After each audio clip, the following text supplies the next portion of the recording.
அனைவருக்கும் வணக்கம். ஒரு நண்பர் இந்த கேள்வி கேட்டிருக்கார்.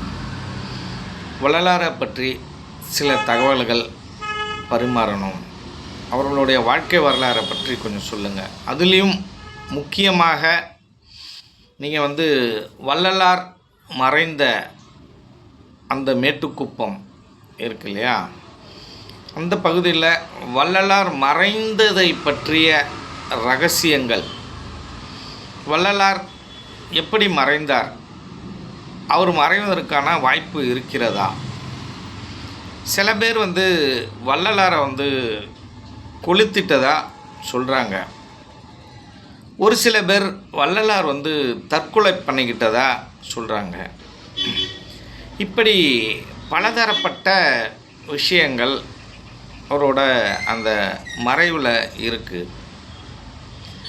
அதை பற்றிய முழுமையான விளக்கத்தை நீங்கள் தயவு செய்து எங்களுக்கு பகிரணும் அப்படின்னு சொல்லி கேட்டிருக்காரு. ஆனால் இதை சார்ந்த ஒரு காணொளி நாம் ஏற்கனவே இங்கே பதிவிட்டிருக்கோம். அதை நீங்கள் பார்க்கலாம். ஆனால் முழுமையாக இன்று அதை பற்றி பார்ப்போம். ஏன் அப்படின்னா, இதில் நிறைய விஷயங்கள் பொய்யான தகவல்கள்லாம் பரிமாறப்படுகிறது. என்னுடைய காதளவிலும் கேட்கும் நிறைய விஷயங்கள் இருக்குது. அதை சார்ந்த பதில் இப்போ நம்ம என் காதலை கேட்கக்குள்ள அவர்களுக்கு அளித்த பதில் இருக்கு இல்லையா, அந்த பதிலெல்லாம் உங்கள்கிட்ட நான் பகிர்ந்துக்க போகிறேன். இப்போ வள்ளலார் பார்த்திங்க அப்படின்னா, வள்ளலார் மருதூரில் அவர்களோட வீடு இருந்தாலும், மருதூர் சுற்றுவட்டார பகுதியில் அவர் வாழ்ந்திருந்தாலும், அதிகமாக அவர் வாழ்ந்தது எந்த இடம் அப்படின்னு கேட்டிங்கனால், இந்த கருங்குழி, மேட்டுக்குப்பம், வடலூர், அதுக்கடுத்தாற்போல் சென்னையில் கந்தக்கோட்டத்தில் அவர் இருந்தார். ஆனால் இந்த 3 பகுதியிலும் அதிகமாக அவர் இருந்திருக்கிறார். இப்போ நம்ம ஒரு பதிவு போட்டும்போது நம்ம சேனலில் கமெண்டில் நம்ம வள்ளலாரோட அண்ணன் இருக்கார் இல்லையா, சபாபதி, அந்த சபாபதியோட பேரன் ஒருத்தர் பதிவிட்டிருந்தார். ஐயா, நான் வள்ளலார் வழி வந்த சபாபதி, வள்ளலாரோட அண்ணன் சபாபதி, அவரோட வழி வந்த பேரன், நான் அமெரிக்காவில் இருக்கேன் அப்படின்னு சொல்லி பதிவிட்டிருந்தார். இப்போ அவர் அமெரிக்காவில் இருக்கார். இதை சார்ந்த கிளாஸஸ்ஸு, இது சார்ந்த விஷயங்கள், இந்த சித்த வித்தை வாசியோக பயிற்சிகள் அமெரிக்காவில் நாம் ஒரு வகுப்பாக எடுக்க வேண்டுமென்றால் நீங்கள் தொடர்பு கொள்ளலாம். நம்மளோட யூடியூப் சேனலுக்கு பழைய வீடியோ இருக்கும், அதில் ஃபோன் நம்பர் இருக்கும். அதில் நீங்கள் வாட்ஸ்அப்பாக நீங்கள் பதிவு பண்ணலாம். நீங்கள் உங்கள் நாடுகளில் இந்த வாசியோக வகுப்பு, சித்த வித்தை வகுப்பு நடத்தணும் அப்படின்னா நீங்கள் வாட்ஸ்அப்பில் தொடர்பு கொண்டு உங்களோட விருப்பத்தை தெரிவிச்சிங்கன்னா, அதுக்கப்புறம் நம்ம தொடர்பு கொண்டு அதற்கான பணிகளெல்லாம் செய்யலாம். இதை உலகம் முழுக்க கொண்டு போகணும். இந்த உண்மையான ஞானத்தை போதிக்கும் இந்த சித்த வித்தை வாசியோகமாகப்பட்டது நிறைய இடத்துல மறைப்பொருளாகவே இருக்குது. இந்த வாசியோகங்கிறது மறைப்பொருளாகவே இருக்குது. அதை உலகம் முழுக்க கொண்டு வரணும். ஞானம் அடைவதற்கான ஒரே வழி எந்த பயிற்சியில் இருக்குது அப்படின்னு கேட்டிங்கன்னா, இந்த வாசியோக பயிற்சியில் தான் இருக்குது.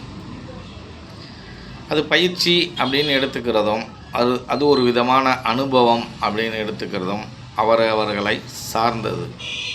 ஆனால் பயிற்சி என்றவுடன் நீங்கள் பயப்படணும்னு அவசியமே இல்லை. இந்த பயிற்சி முதியோர்களுக்கு உகந்ததாகவும், முதியோர்களுக்குன்னு ஒரு தனி ஒரு வழிமுறை இருக்குது. மற்றவர்களுக்கும் செய்யும் அளவிற்கு உகந்ததாகவே இந்த பயிற்சி இருக்குது. எப்படி அவர்களுக்கு தேவையோ அதுக்கு தகுந்தாற்போல் அதை நம்ம கொடுத்துடலாம். ஆனால் உலகம் முழுக்க கற்றுக்கொள்ளக்கூடிய ஒரு பயிற்சி எது அப்படின்னு கேட்டிங்கன்னா, உண்மையான ஞான மார்க்கம் எது, உண்மையான ஆன்மீகம் எது அப்படின்னு கேட்டிங்கன்னா, இது அந்த வாசியோகத்தை பயில்வதும் சித்த வித்தையை பயில்வதும் தான் உண்மையான மோட்ச சூத்திரம் என்பதை நாம் அனைவரும் தெரிந்து கொள்ள வேண்டும். உலகவாசிகள் அனைவரும், அவர்கள் ஆங்கிலேயர்களாக இருந்தாலும் பிரெஞ்சுக்காரங்களாக இருந்தாலும் சரி, யாராக இருந்தாலும் சரி, ஆனால் போலித்தனமான நம்மளுடைய கலாச்சாரங்களை கற்றுக்கொண்டு அதுதான் ஆன்மீகம் என்று அவர்கள் நினச்சிக்கிட்டு இருக்காங்க. அதையும் நம் நாட்டவர்கள் அதை வழிமொழிவதும் பறைசாற்றுவதும் மிக தவறாகும். ஆன்மீகம் என்பது பலவிதமான கலவையாக இங்கே நம்ம தமிழ்நாட்டில், இந்தியாவில் இருக்குது.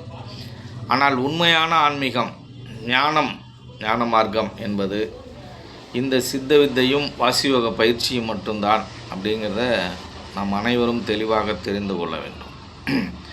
இது மட்டும்தான் உங்களை முக்தி நிலைக்கு கொண்டு போகும். பாக்கி வழிமுறைகள் எல்லாமே உங்களை சீர்படுத்தும், இல்லைன்னா மோசமானதாக இருக்கும். நீங்கள் உங்களோட ஆசையை நிறைவேற்றணும் அப்படின்னால் யார் சொன்னாலும் கேட்க மாட்டீங்க, எந்த வழிமுறையை சொன்னாலும் கேட்க மாட்டீங்க. அந்த ஆசையை இந்த மனசு அனுபவிச்சுட்டு தான் அது ஓய்வெடுக்கும். அப்படி ஆசையை அனுபவிக்கலை அப்படின்னா அதை சார்ந்த எண்ணங்கள் எல்லாம் இருக்கும். அப்போ நான் ஏற்கனவே சொன்ன மாதிரி 2 வழிமுறை இருக்குது. ஒன்று அனுபவிச்சுட்டு போகிறது, இன்னொன்று அனுபவிக்காமல் போகிறது. வள்ளலார் போன வழி அனுபவிக்காமல் போயிருக்கிற ஒரு வழி, அனுபவிச்சுட்டு போகிற வழி அப்படின்னு ஒரு வழிமுறை இருக்குது. எல்லாரும் இந்த மனதின்படி அதை தட்டி கொடுத்து அதோட ஆசையை நிறைவேற்றி செல்வது என்பது அது ஒரு வழிமுறையாக இருக்குது. அதாவது நம்ம சொல்லுவோம் இல்லையா, ஒரு பால் கறக்கணும் அப்படின்னா அந்த கால்களை கட்டி போட்டு விட்டு சில பேர் பால் கறப்பாங்க, சில பேர் தட்டி கொடுத்து பழகி அதை பால் கறப்பாங்க. இப்படி 2 விதமான வழிமுறை இருக்குது இல்லையா. அதை மாதிரியான வழிமுறைகள் தான் இதுவும். அப்படி இந்த மனம் என்ன செய்யும், அந்த ஆசையை அனுபவித்து விட்டு திரும்பவும் இன்னொரு ஆசைக்கு அது மாறிவிடும்.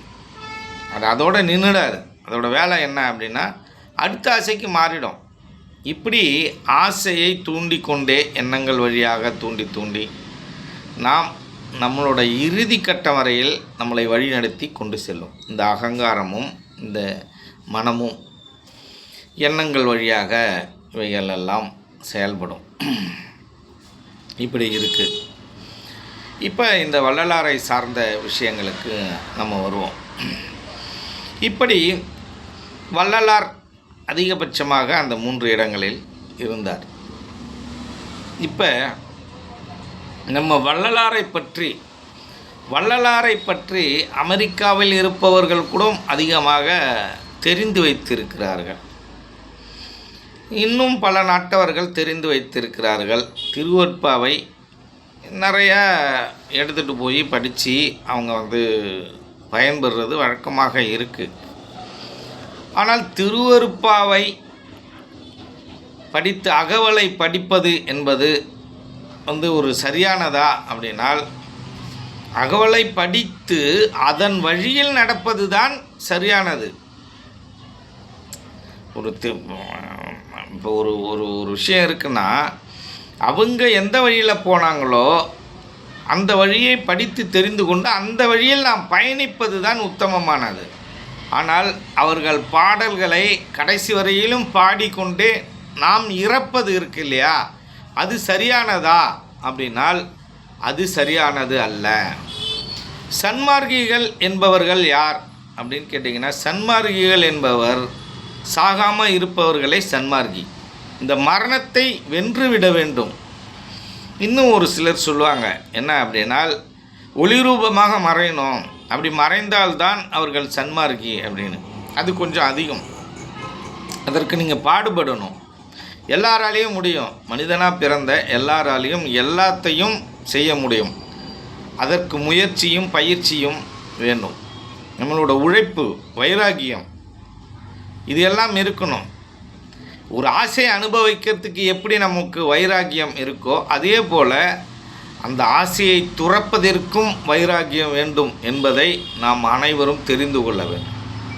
அந்த வைராகியம் இல்லை என்றால், விடாமுயற்சி இல்லை என்றால் இங்கு ஒரு சாதனையும் நம்மளால் பண்ண முடியாது.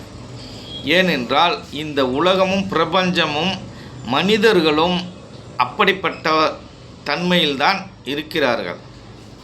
நீங்கள் கடுமையாக எதுவும் செய்யாமல் ஒன்றும் பண்ண முடியாது. அதே சமயங்கள் சில விஷயங்கள் உங்களுக்கு உங்களுடைய மூதாதையர்கள் அந்த வழிமுறைகளை, நாம் செய்த பாவம் புண்ணியங்கள் அந்த மாதிரி வழிமுறைகள், சில விஷயங்கள் எளிமையாக கிடச்சிச்சு. இப்போ ஒன்றும் சில விஷயங்கள்லாம் என்ன அப்படின்னு கேட்டிங்கன்னா, அவங்களோட தாத்தாவோட சொத்து இருக்குது, ஒரு மிகப்பெரிய கோடீஸ்வரர்னு வச்சுங்க, அவரோட சொத்து எளிமையாக அவங்களுக்கு சேர்ந்துடும். இதை மாதிரி பொருள் சார்ந்த விஷயங்கள் எளிமையாக கிடைப்பது உண்டு. அதே போல் ஒரு சில பேருக்கு ஒரு அவர்கள் விட்ட குறை தொட்ட குறை அப்படின்னு சொல்லுவாங்க இல்லையா. திருஞான சம்பந்தருக்கு சின்ன வயசுலேயே ஞானம் கிடைச்ச மாதிரி, வள்ளலாருக்கும் ஒரு குறிப்பிட்ட வயதிலே அவர் அந்த நிலை அவருக்கு கிடைத்த மாதிரி நிறைய பேருக்கு கிடைக்குமானா கிடைக்காது. ஏனென்றால் அவர்கள் விட்ட பணி, அந்த போன ஜென்மத்தில் எந்த அளவுக்கு விட்டாங்களோ அதிலேருந்து தொடருவாங்க. போன ஜென்மத்தில் எல்லாத்தையும் அவங்க விட்டுட்டாங்க, இந்த ஜென்மத்தில் அவங்களுக்கு ஈஸியாக கிடச்சிருச்சு. எல்லாருக்கும் அது சாத்தியமான, எல்லாருக்கும் சாத்தியம் இல்லை. ஆனால் நம்மளால் பண்ண முடியுமானா அதே போல் விடாமுயற்சி இருந்தால் கண்டிப்பாக எல்லாராலையும் எல்லா நிலையும் அடைய முடியும் அப்படிங்கிறத நம்ம தெளிவாக தெரிஞ்சுக்கணும். இப்போ அந்த சர்ச்சைக்குரிய விஷயத்துக்கு வருவோம். வள்ளலார் எரிக்கப்பட்டார் அப்படின்னு சொல்லிட்டு என்னிடமே அந்த ஒரு சில ஜாதியினர், ஒரு சில இனத்தவர்கள் கூறியது உண்டு. இன்னைக்கு போனால் தீட்சிதர்கள் அதை மாதிரி சொல்லி கேள்விப்பட்டதுண்டு, பிராமணர்களும் சொல்லி கேள்விப்பட்டதுண்டு. இதை மாதிரி நாங்கள் தான் அவரை எரிச்சிட்டோம், அவர் கடவுள் இல்லை உருவ வழிபாடு தான் சொன்னார் அப்படின்றதுனால நம்ம அவங்கள எரிச்சிட்டோம் அப்படின்னு சொல்கிறது அப்படிங்கிறது சரியாக இருக்குமா அப்படின்னு பார்த்தீங்கன்னா சரியாக இருக்காது. ஏன் அப்படின்னு கேட்டிங்கன்னால், ஒரு பெரிய அனல் பிழம்பு எரிஞ்சுக்கிட்டே இருக்குது. அது பிரகாசமாக கொழுந்துவிட்டு எரியுதுன்னு வச்சுங்க. ஏற்கனவே ஒளி ரூபமாக தான் இருக்குது. அதை ஒரு தீக்குச்சியை எடுத்துகிட்டு போயிட்டு நான் கொளுத்திட்டேன் அப்படின்னு சொல்கிறது எப்படி அறிவீனமோ அப்படி தான் வள்ளலாரை நாங்கள் தான் இது மாதிரி கொளுத்திட்டோம் அப்படின்னு சொல்கிறது இருக்குது இல்லையா. அது யாரை வேணுமோ இருக்கட்டும். இப்போ அது பிராமணர்களே இல்லை தீட்சிதர்களே இல்லைன்னே வச்சுக்கோங்க, ஏதோ ஒரு நபர் அதை மாதிரி சொல்கிறாருன்னு வச்சுங்க. அது சரியானதா அப்படின்னால் அது சரியானது அல்ல. அது அவர்களுக்கு அனுபவத்தில் கிடையாது. அவர்கள் என்னவோ வள்ளலாரை சாதாரண மனிதனாகவே பாவிக்கிறார்கள். அதற்கு என்ன காரணம் என்றால், அவர் உருவ வழிபாடிலிருந்து இந்த மக்களை ஒளி வழிபாடு அப்படின்னு கூட சொல்லக்கூடாது. அதை மனிதனுக்குள்ள ஒரு ஒளியாக, ஒரு அருட்பெரும் ஜோதியாக யார் இருக்கிறார் அப்படின்னால் இறைவன் இருக்கிறார். அவரை தான் நீங்கள் வணங்கணும். அவர் பூர்வ மத்தியத்துக்கு மேலே இருக்கிறார் அப்படின்னு சொன்னார். இப்படி சொன்னதுனால எங்கே வணங்கணும்? நீங்கள் பூர்வ மத்தியத்தில் தான் வணங்கணும். ஏன் அப்படின்னு கேட்டிங்கன்னா, அங்கே தான் இறைவன் இருக்கிறார், அந்த கடவுள் இருக்கிறார், அருட்பெருஞ்சோதி இருக்கிறார். அப்போ அங்கே தான் நீங்கள் வணங்கணும் அப்படின்னு வள்ளலார் சொன்னதை இவர்கள் எல்லாம் ஒளியை ஏற்றி வைத்து அதை கும்பிட்டு கொண்டு இருக்கிறார்கள். ஆனால் அதை கும்பிடுவதால் எந்த விதமான பிரயோஜனமும் இல்லை. அந்த ஒளி புருவ மத்தியத்தில் இருக்குது. நீங்கள் வணங்க வேண்டிய இடம் அது, நீங்கள் உற்று நோக்க வேண்டிய இடம் அது.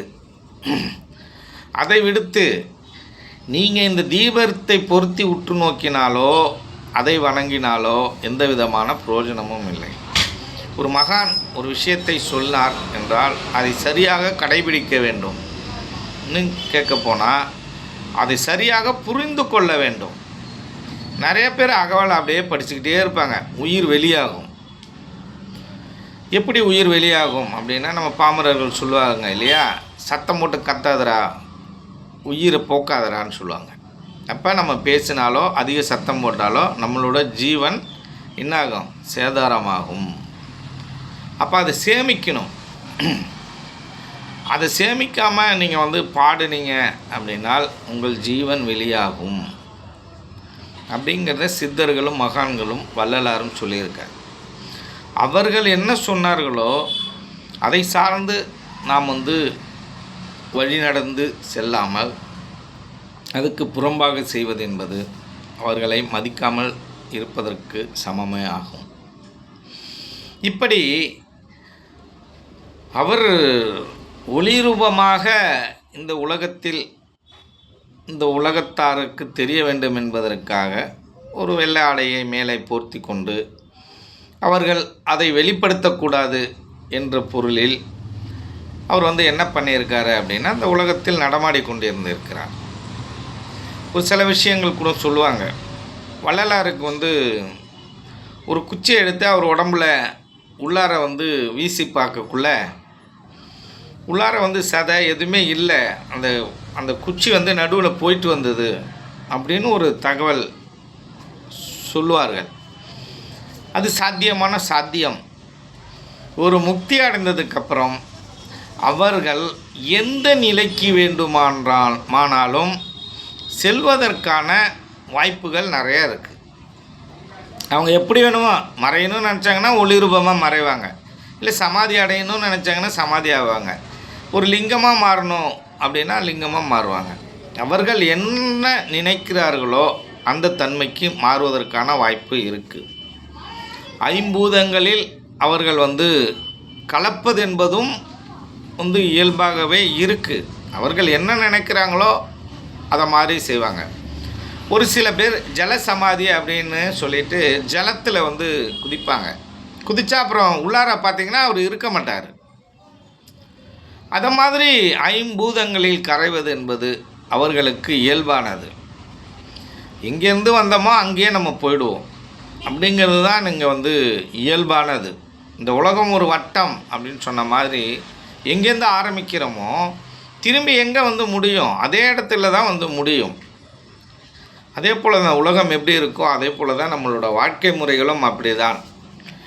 இந்த உலக தத்துவங்கள் எல்லாம் ஒரே தத்துவத்தை அடிப்படையாக கொண்டது என்பதை நாம் அனைவரும் புரிந்து கொள்ள வேண்டும்.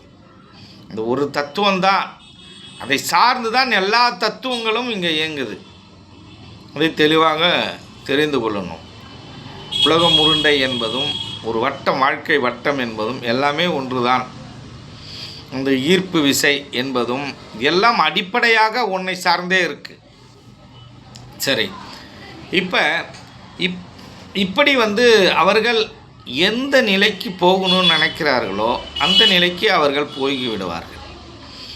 ஆனால் ஒரு சில பேர் என்ன சொன்னாங்க அப்படின்னு கேட்டிங்கன்னால், அவர் சிதம்பரத்திற்கு வருவது வழக்கமாக வைத்திருந்தார். ஆரம்ப காலத்தில் 5ஆம் திருமுறை வரைக்கும் எழுதியிருக்கிறார் இல்லையா, அப்போ அவர் வழக்கமாக இருந்திருக்கு. எது வழக்கமாக இருந்திருக்குன்னா சிதம்பரம் அப்படி போவது வழக்கமாக இருந்திருக்கு.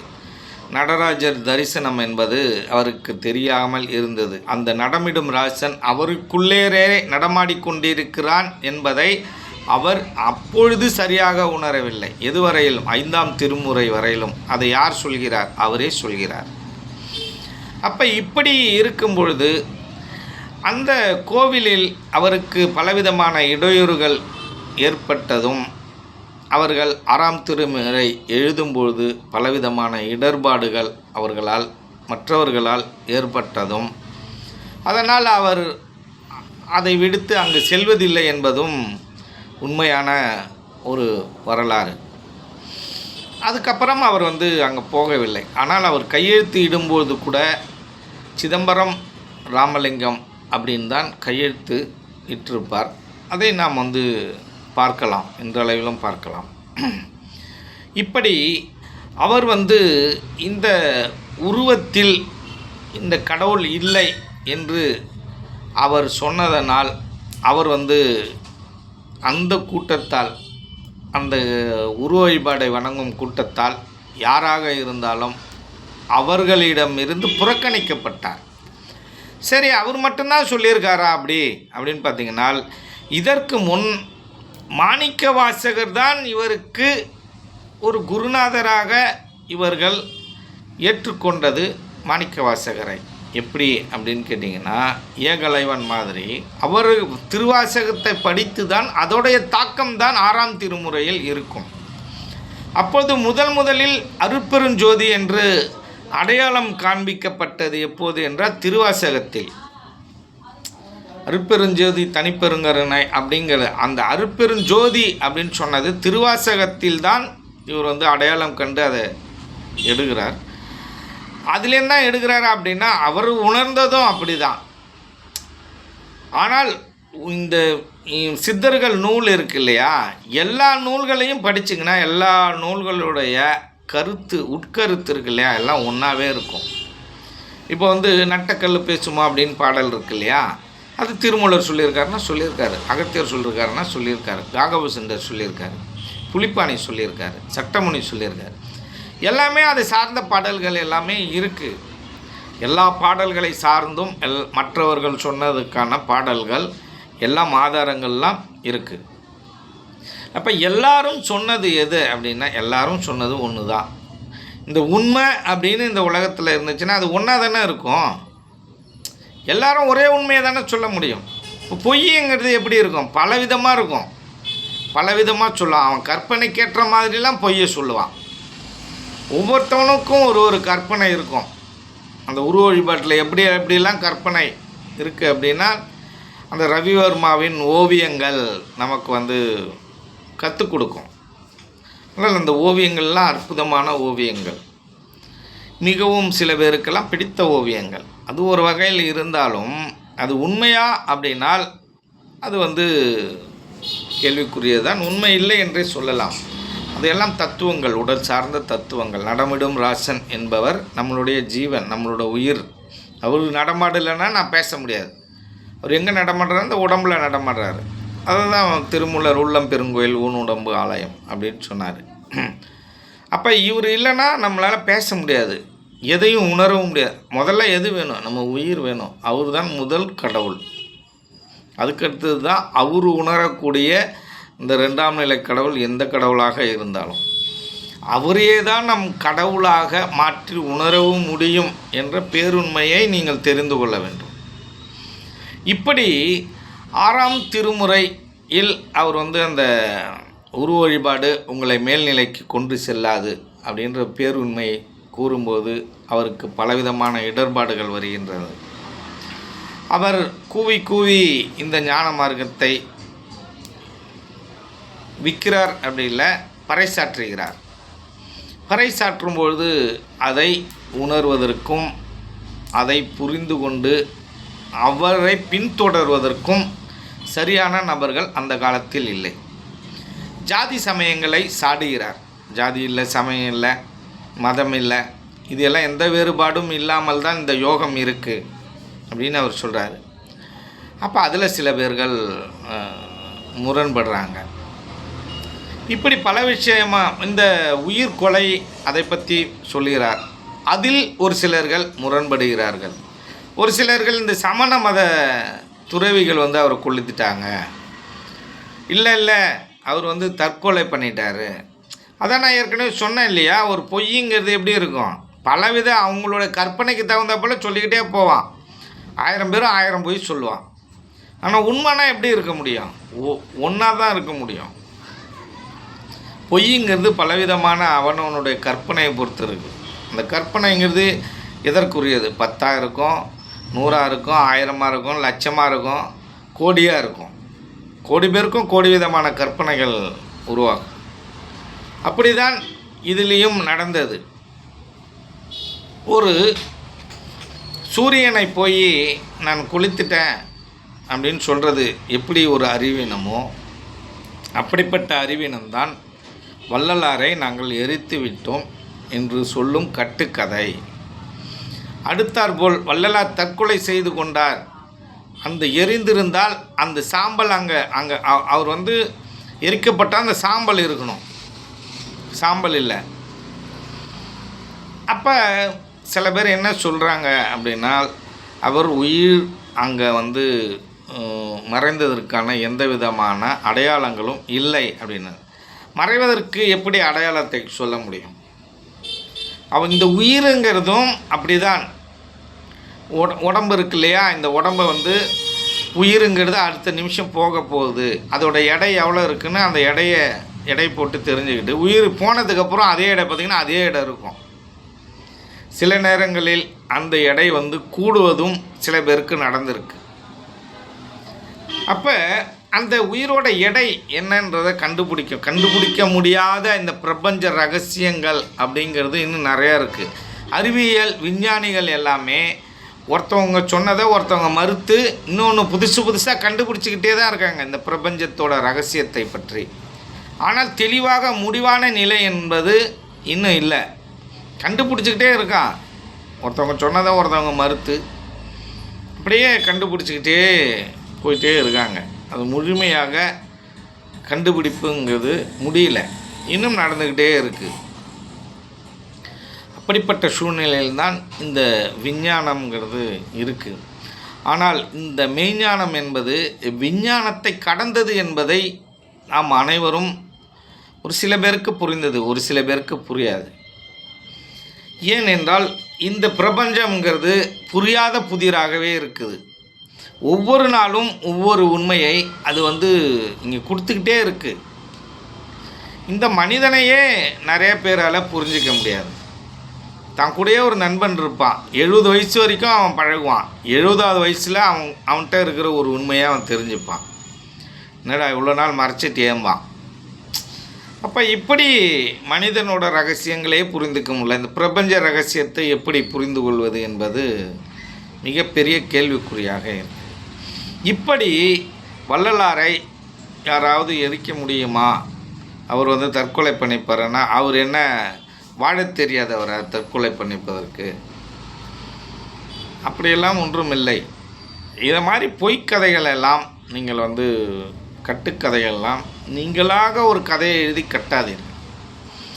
இதை யார் சொல்வதற்கு உரிமை யாருக்கு இருக்குது அப்படின்னா, அந்த ஞான மார்க்கத்தில் அந்த யோக மார்க்கத்தில் யார் செல்கிறார்களோ அவர் அனுபவம் வாய்ந்தவர்களால் தான் இதற்கான சரியான விஷயத்தை சொல்ல முடியும், பேச முடியும்.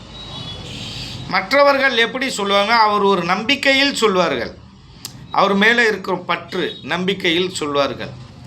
ஆனால் எங்களைப் போல ஆட்கள் யோகா மார்க்கத்தில் ஈடுபடுபவர்கள் உணர்ந்து அதோட தன்மையை புரிந்து கொண்டு உங்களுக்கு சொல்ல முற்படுவோம்.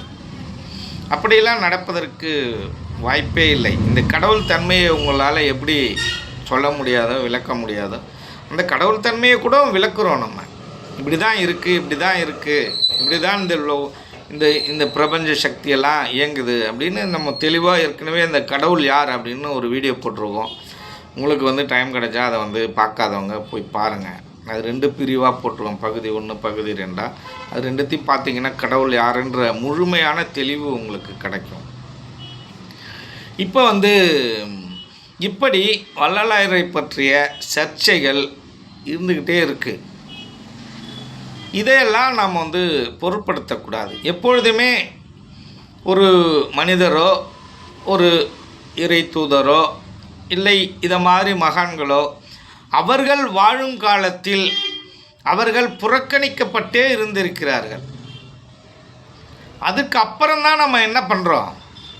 திரும்பவும் அவர்கள் பாடல்களை பார்த்து மற்றவர்கள் விளக்கம் சொல்லும்பொழுது அப்படியா இவர்கள் இவ்வளோ உயர்வானவர்களா அப்படின்னு எடுத்துக்கிறோம். வள்ளலாரே என்ன சொல்கிறாரு அப்படின்னா, இந்த உருவ வழிபாடு எல்லாமே ஒரு சிறுபிள்ளை விளையாட்டு. எப்படி இந்த குழந்தைங்க இந்த சொப்பு ஜாமான்லாம் வச்சுக்கிட்டு விளையாடுமோ, அதே போல் இந்த திரை இழுத்துக்கிட்டோம், இந்த ஜகடையெல்லாம் தூக்கிக்கிட்டோம், அதை ஒரு சார்ந்தவர்களை உட்கார வச்சு தூக்கிட்டு போகிறது. அதுக்காகவா நீ வந்திருக்க? எல்லாம் உட்கார வச்சு தூக்கிட்டு போகிறதுக்காக நீ வந்திருக்க? இல்லை, உன்னை உணர்வதற்காக வந்திருக்க. அப்போ உன்னை உணர வேண்டும் என்றால் உனக்குள்ளே தானே பார்க்கணும். வெளியில் போய் அவங்கள உட்கார வச்சு தூக்கிட்டு போயிட்டு வரத்துக்கா நீ என்ன அடிமையா? நின்று அந்த அடிமைத்தனத்தை எல்லாம் உடைத்தார் இந்த மனித கூட்டம். பெரியாருக்கு முன்னாடியே இந்த அடிமைத்தனத்தெல்லாம் அவர் உடைத்தார். ஆனால் பெரியாரை தான் தூக்கி வச்சு நிறைய பேர் பேசுவாங்க.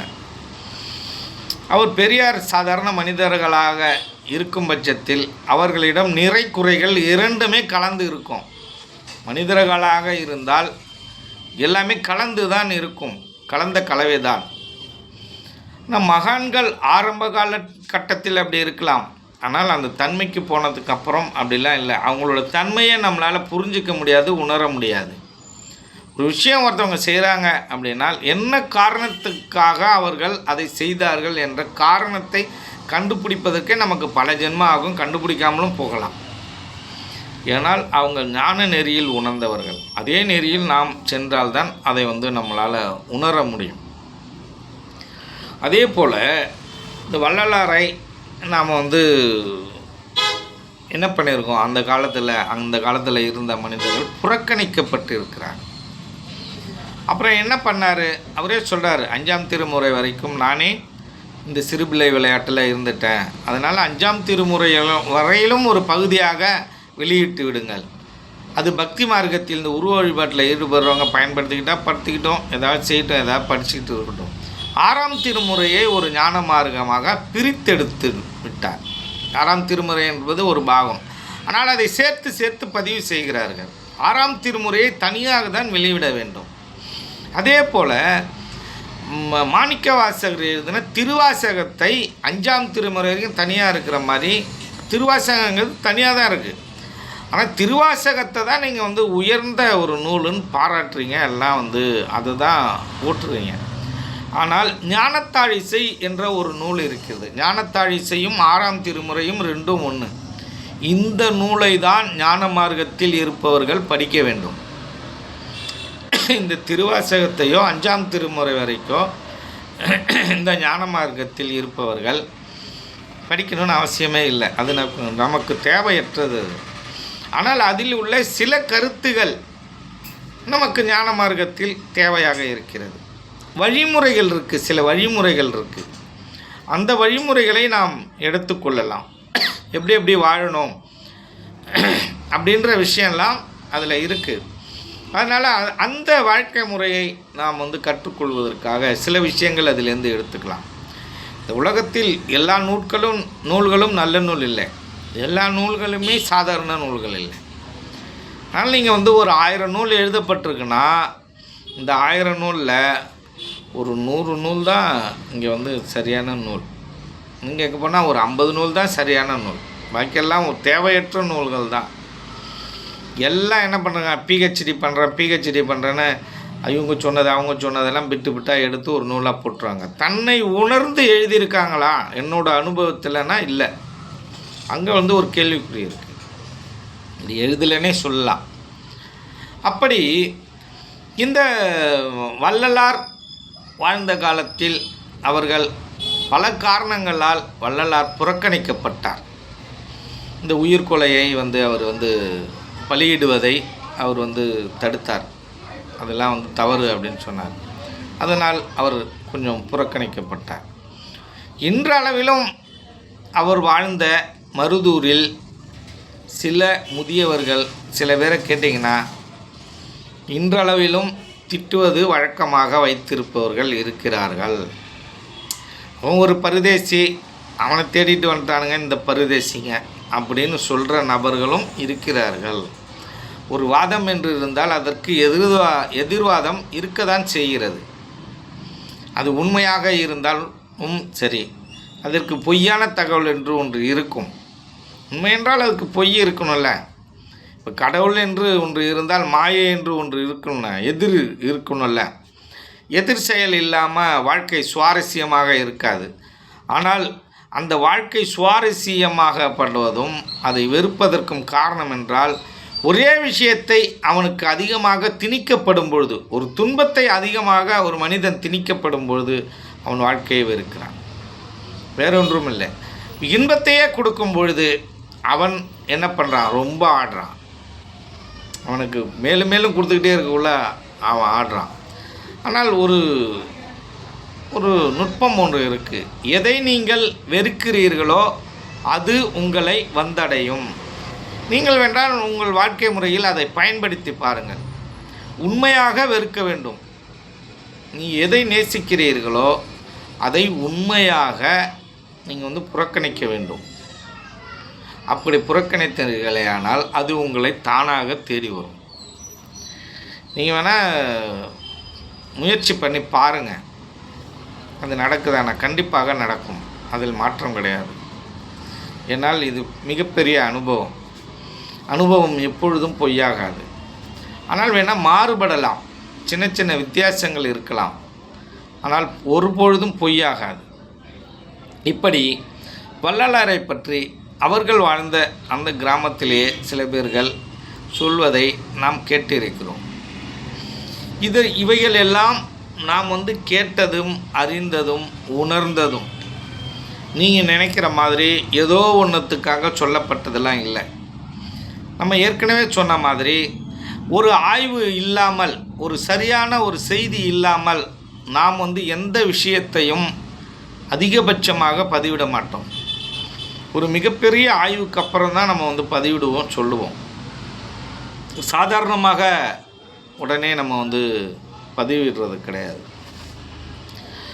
அதை சார்ந்த நிறைய விஷயங்களை நம்ம என்ன பண்ணுவோம், எடுத்துக்கிட்டு தான், புரிஞ்சுக்கிட்டு தான், அந்த இடத்துல போய் தெரிஞ்சுக்கிட்டு தான் நம்ம அதை வெளியிடுவோம். ஆனால் இன்றளவிலும் வள்ளலாரை பற்றிய இன்னும் சில கதைகள்லாம் இருக்குது. என்ன அப்படின்னா, இறைவன் பார்வதி தேவி உமாதேவி உணவளித்ததாக ஒரு வரலாறு கூறுறாங்க, நூல்களில் இருக்குது. அதெல்லாம் போய் யாரோ ஒரு நபர் ஒரு பக்கத்து வீட்டு அக்காவோ எழுத்த வீட்டு அக்காவோ உணவு கொடுத்தாங்கன்னு சொல்லுங்கள், அதை ஏற்றுப்போம். கடவுள் பெண்பால் உணவு கொடுத்தது என்றால் அதை ஏற்றுக்கொள்வதற்கு தயாராக இல்லை. கடவுள் ஆணும் அல்ல பெண்ணும் அல்ல. இது வள்ளலாரும் சொல்லியிருக்காரு, மாணிக்கவாசரும் சொல்லியிருக்காரு. அப்போ ஒரு உருவத்தில் ஒருவர் வந்துவிட்டால் அவர் கடவுளாக இருக்க முடியாது. ஏன் இருக்க முடியாது? அவர் மனிதராக மாறிவிடுவார். மனிதருக்குள்ள எல்லா குணநலங்களும் அவருக்கு வந்துவிடும். இது இயற்கையோட நியதி. இந்த இயற்கை நியதியிலிருந்து கடவுளாக இருந்தாலும் மாற முடியாது. ஏனென்றால் அந்த இயற்கை நியதிகளுக்கு கடவுள் என்பவர் உட்பட்டவரே. ஏன்னால் அந்த நியதியை போட்டவரே அவர் தான். இது ஒன்றும் இந்தியா இல்லை. இந்த ஆன்மீகம் என்பது இந்தியா இல்லை, தமிழ்நாடு இல்லை, உலகம் இல்லை. அவர்கள் போட்ட சட்டத்தை அவர்களே மீறுவதற்கு மனிதர்கள் அல்ல. அந்த நியதிக்கு உட்பட்டு வாழ்கின்ற அந்த கடவுளே அந்த சட்டத்தை போட்டிருந்தாலும் அந்த இயற்கை நியதிகளுக்கு அவர் உட்பட்டே ஆக வேண்டும் என்பது தான் இங்கே உண்மையாக இருக்குது. இப்படி இந்த இயற்கை நீதிகளுக்கு நாம் அனைவருமே உட்பட்டு தான் ஆகணும். இறைவனே உட்படுன்னா நம்மளாம் என்ன செய்ய முடியும் அப்படின்னா, நம்மளும் அதற்கு உட்பட்டு தான் வாழ வேண்டும். அதற்கு அப்பாற்பட்டு வாழ்வார்கள். அவர்கள்லாம் யார் அப்படின்னா, நமக்கு நம்மளோட எதிர்வாதிகள். அவர்கள்லாம் நம்மளோட ஒரு விஷயம் இருக்கு இல்லையா, நம்மளுடைய உண்மைகள் இருக்கு இல்லையா. அப்போ உண்மைன்னு ஒரு பொய்ங்கிறது ஒன்று இருக்கும்ல, அதை மாதிரி இப்போ அவர்களுக்கு நாம் இருப்பதுங்கிறது பொய்யா தெரியும். குரு வழிபாட்டில் இருக்கிறவங்க நம்ம இருக்கிறது பொய்யா தெரியுது, நமக்கு அவங்க இருக்கிறது பொய்யா தெரியுது. இப்போ ஒரு சிலர் பதிவிடுறதும் உண்டு. என்ன அப்படின்னு கேட்டிங்கன்னா, நீங்கள் உருவ வழிபாட்டெலாம் இல்லைன்னு சொல்கிறீங்க, அதை மாதிரிலாம் சொல்லாதீங்க அப்படின்லாம் பதிவிடுறது உண்டு. அப்புறம் உண்மையே எப்படி சொல்லாமல் இருக்க முடியும்? ஒரு கல்லுன்னு சொல்லாமல் எப்படி இருக்க முடியும்? கல்லுன்னு தான் சொல்ல முடியும். மரபொம்மையை மரபொம்மைன்னு தான் சொல்ல முடியும். இந்த குழந்தைங்கள்லாம் மரப்பாச்சி பொம்மைன்னு அந்த காலத்தில் இருந்தது, அதை வச்சுக்கிட்டு விளையாடும். அந்த மரப்பாச்சி பொம்மை அது வந்து ஒரு அழகாக இருக்கும். இந்த கருங்காலி கட்டைகள்லாம் செய்வாங்க அந்த காலத்தில். அது பொம்மைன்னு தான் சொல்ல முடியும். அதே பொம்மைக்கு பட்டையை போட்டு விபூதியை போட்டு அபிஷேகம் பண்ணிங்கன்னா அதை கடவுள்னு ஏற்றுக்க முடியுமா என்ன? அப்படி நீங்கள் ஏற்றுக்கிட்டீங்கன்னு நம்ம பொறுப்பாக முடியாது. நான் தான் ஏற்றுக்க மாட்டேன்னு சொன்னேன். உங்களை நீங்கள் ஏற்றுக்க வேணாம் அப்படின்லாம் மற்றவர்களை நான் வந்து சொல்லலை. அது அவர்களுடைய விருப்பம். நான் சொல்லிட்டேன்னா எல்லாத்தையும் கேட்டுற போகிறீங்களா? நான் வந்து கிட்டத்தட்ட ஒரு 6 மாத காலமாக மக்களை பற்றிய விழிப்புணர்வு, இறைவனை பற்றிய விழிப்புணர்வு நிறைய பதிவுகள் போட்டுக்கிட்டே இருக்கேன். இதில் எத்தனை பேர் கேட்டு பயன்பெற்றிருப்பாங்க, எத்தனை பேர் திருந்தி இருப்பாங்க, எத்தனை பேர் அதிலிருந்து வெளிவந்திருப்பாங்க அப்படின்னால் அது ஒரு கேள்விக்குறியாக தானே இருக்குது. ஆனால் 10 பேர் வந்தாலும் எனக்கு சந்தோஷம் தானே. இப்போ நான் பேசுவதற்கு ஒரு பொருள் வேணும்ல, அதற்கு ஒரு ஆதாரம் வேணும்ல. அந்த ஆதாரம் அந்த 10 நபர்கள் தான்.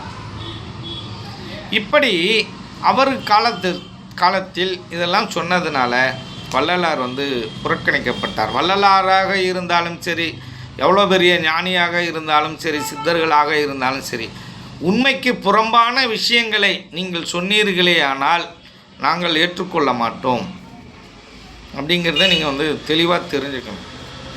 ஒரு நிதர்சனமான உண்மை என்று ஒன்று இருக்கிறது. அந்த நிதர்சனமான உண்மையை நாம் எப்பொழுதும் கடைபிடிப்போம். அந்த ஆன்மீகம் என்ற அந்த முக்தி நிலை என்ற ஒரு விஷயம் இருக்கு இல்லையா, அதற்கு மட்டும்தான் நம்ம வந்து ப்ரூஃப் கொடுக்க முடியாது. ஆனால் அதற்கான ஆதாரங்கள், அதற்கான ப்ரூஃபும் இருக்குது. அந்த சரியான காலகட்டத்தில் தான் அதை வந்து உங்களுக்கு உணர்த்த முடியும். இப்போ சமாதி அடைந்தவர்கள் அப்படின்னு பார்த்திங்கன்னா அவர்களுக்கு வந்து கை கால் எல்லாமே விரைக்காது, இயல்பாக இருக்கும். அதை மடக்கலாம், நெட்டி முறிக்கலாம். நீங்கள் போனால் அதை புதைச்சிட்டு கொஞ்ச நாள் கழித்து எடுத்து திரும்பவும் அதை மாதிரி கை காலெலாம் அசைச்சிங்கன்னா அசையும். அப்படி ஒரு சம்பவம் நடந்திருக்கானா நடந்திருக்கு. இதுதான் அதற்கு ஆதாரம். வேறு ஒன்றும் அந்த நேரத்தில் அது நடக்கும் அப்படின்னு சொன்னேன் இல்லையா, அது அப்போ உணர்த்த முடியும்னு. அது மாதிரி சமாதி அடைந்தவர்கள் இருக்காங்க. சரி, அப்படி வந்து சித்தவதை பண்ணுறவங்களுக்கு தான் அது மாதிரி நடக்குமா? இல்லை. யோக பயிற்சிகள் செய்பவர்களுக்கும், ஆசனம் பயிற்சிகள் செய்பவர்களுக்கும், மூச்சு பயிற்சி செய்பவர்களுக்கும் இப்படி நடந்திருக்கு அப்படிங்கிறத நீங்கள் வந்து புரிஞ்சுக்கணும். சரி, இப்படி நடந்திருந்தால் அதில் மிகப்பெரிய உயரிய நிலையா? அப்படிலாம் இல்லை. சமாதி நிலை என்பது ஒரு விதமான நிலை. அந்த சாதாரண ஒரு சமாதி நிலைக்கு போனவர்களுக்கும் இப்படி நடக்கும், உயர்ந்த நிலைக்கு போனவருக்கும் நடக்கும். ஆனால் தன்னை எப்படி அவர்கள் வந்து மறைக்க வேண்டும் என்று நினைக்கிறார்களோ மறைத்து கொள்வார்கள். அதை அவரவர்களுடைய அனுபவம் சார்ந்தது. அதில் நம்ம வந்து தலையிட முடியாது. அவர்களுடைய தனி சுதந்திரம் அது. அவர்களிடம் நாம் வந்து நீங்கள் இந்த நிலைக்கு போகணும் அப்படின்னு சொல்ல முடியாது. ஏன்னா இந்த பிரபஞ்ச ஆற்றல், இந்த பிரபஞ்சம் அவர்களுக்கு ஒரு பணியை கொடுத்திருக்கும். அவர்களுக்கு என்ற ஒரு கடமை இருக்கிறது. ஒவ்வொரு உயிருக்கும் இங்கு ஒவ்வொரு கடமை இருக்கிறது. அந்த கடமையை நீங்கள் ஆற்றும் வரையில், முடிக்கும் வரையில் இந்த உலகத்தில் வந்து சென்று கொண்டே இருக்கணும் அப்படிங்கிறத தெளிவாக புரிஞ்சுக்கிங்க. இப்படி வள்ளலாரை பற்றிய சர்ச்சைகள் அது எல்லாமே வந்து பொய்யான விஷயங்கள். சமணர்களாக இருந்தாலும் சரி, யாராக இருந்தாலும் சரி, வள்ளலாரை எல்லாம் சாதாரணமாக நீங்கள் வந்து நெருங்கவே முடியாது. எங்கே இருக்க போகிறீங்க? அவர் எதனால் அதை மாதிரி ஆனார் அப்படின்னால், அவர் வந்து நிறைய உண்மைகளை பறைசாற்றுகிறார். அதை வந்து மக்கள் வந்து ஏற்றுக்கொள்ளவே இல்லை. அப்படி மக்கள் ஏற்றுக்கொள்ளாத பொழுது நான் ஒரு விஷயம் சொல்கிறேன், என்னை யாருமே நம்பவே இல்லை, நான் சொல்கிறத யாருமே கேட்கவே இல்லை, நான் சொல்கிறத யாருமே கேட்கல, யாருமே பார்க்கலன்னா நான் எப்படி பேசுவேன்? நான் எப்படி ஒரு வீடியோ போடுவேன்? அப்போ நான் என்ன பண்ணுவேன்? கொஞ்சம் மனம் வருத்தத்தோட வீடியோ போடுறத நிறுத்திடுவேன். யாருமே பார்க்கலன்னா என்ன செய்ய முடியும்? எல்லாமே மக்களுக்காக தானே இந்த உலகம் இயங்குவது. இந்த உலகத்தில் சட்டத்திட்டங்கள் உருவாகுது, மகான்கள் உருவாகுவது எல்லாமே மக்களுக்காக தானே. தன்னை மகான்கள் என்பவர்கள் தன்னைத்தானும் சீர்படுத்தி கொண்டு மக்களையும் சீர்படுத்துவதற்காக வந்தவர்கள் தான். அவர் இறைவனோட அவதாரங்கள் என்றே நாம் சொல்லணும். இறைவனால் வர முடியாது. அதனால் இறை தூதர்களாக அவர்கள் இந்த பூமியில் அவதரிக்கிறார்கள். ஆனால் அவர்களை நாம் அடையாளம் கண்டு கொள்ள வேண்டும். ஆனால் அவர்கள் காலத்திற்கு பிறகுதான் நாம் சரியான அடையாளத்தை கண்டுகொள்கிறோம். இதுதான் இங்கே மிகப்பெரிய சாபமாக இந்த மக்களிடம் இருக்கிறது. அதனால் வள்ளலார் என்ன பண்ணார்? மனம் நொந்து கடைவிரித்தோம் கொள்வார் இல்லை கட்டினோம் அப்படின்னு அவர் தாள் போட்டுக்கிட்டு தன்னை மறைத்து கொண்டார். அப்படி தான் இன்றளவிலும் இருக்குது. இங்கே உண்மையை சொன்னால் யாரையும் ஏற்றுக்கிறது இல்லை. மக்களோட எல்லாமே ஒன்றாக சேருங்க அப்படின்னா ஒன்றா சேர்றதில்ல. ஒரு அரசியல் கூட்டத்தை பாருங்கள், காசு கொடுக்குறான் அப்படின்னு சொல்லிட்டு அங்கே எவ்வளோ கூட்டம் நிற்கிது பாருங்கள். காசு கொடுத்தாலும் தன்னுடைய சுய கௌரவத்தை விட்டு கொடுப்பதா? அப்படி விட்டு கொடுத்து தான் அந்த மனித கூட்டம் போய் அங்கே நிற்கிது, போகுது, கூட்டம் வருது, அவன் பேசுகிறத கேட்குது, கைத்தட்டுது, எல்லாமே செய்யுது. இது ஒரு அறிவீனமான ஒரு செயல் என்பது அவர்களுக்கே தெரியாமல் தன்னை உணராமல் செய்து கொண்டிருக்கும் இந்த கூட்டத்தை வள்ளலார் என்ன பண்ணார்? புறக்கணித்தார். புறக்கணித்து அவர் ஒளி ரூபமாக மறைந்து விட்டார். அவர் அப்படி மறைவதற்கான அறிவியல் பூர்வமான விஷயங்கள் எல்லாம் இருக்குது. ஒரு தண்ணீர் இருக்குது. அந்த தண்ணி அதை கடல் நீரை எப்படி உப்பாக அந்த தண்ணீரை நம்ம எடுக்கிறோமோ, திரும்பவும் அதில் ஒரு சிறிய தண்ணீரை ஊற்றினால் அந்த தண்ணீருக்குள் அந்த உப்பாக இருக்கும் அந்த உப்பு மீண்டும் எப்படி தண்ணீராக தன்னை கரைத்து கொள்கிறதோ எடுத்துக்கொள்கிறதோ அதே போல் தான் 0 டிகிரி அப்படின்னக்குள்ளே அந்த இடத்துல ஒரு H2O அப்படின்ற அந்த ஒரு நீர் உருவாகுது இல்லையா? அதே போல் தான் ஒரு நீரை என்ன பண்ணுறோம் அப்படின்னா காய்ச்சிரும். காய்ச்சினா அது என்ன ஆகுது? இந்த மழைக்கு ஒரு உதாரணம் எடுத்துக்கொள்ளலாம். இந்த கடல் நீர் ஆவியாகி மேகமாகி திரும்பவும் நீராகவே மாறுகிறது. இப்படி தான் இதற்கு ஒரு அடையாளம் எடுத்துக்கொள்ள வேண்டும் என்றால் இந்த கடல் நீரை எடுத்துக்கொள்ளவும். இப்போ இது எப்படி கடல் நீர் உப்பு நீர் அந்த உப்பு நீர் எப்படி மேகமாகி போகக்குள்ள தூய்மையாக நன்னீராக நமக்கு அளிக்கப்படுகிறதோ அப்படி தான் இந்த மகான்களும் சித்தர்களும் அப்படிங்கிறத தெளிவாக நம்ம புரிஞ்சுக்கணும். நன்றி, வணக்கம்.